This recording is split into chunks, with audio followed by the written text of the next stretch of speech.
What if every shadow began to emit sound, whispers, roars, or static, whenever you pass through them?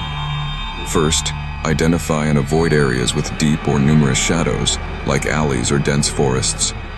Use reflective materials or portable lights to minimize your shadow's size. Ear protection becomes essential. Carry noise-canceling headphones to preserve your hearing and focus.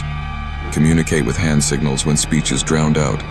At night, use low, diffuse lighting to reduce harsh shadows indoors. Survive.ai. When the world ends, we answer.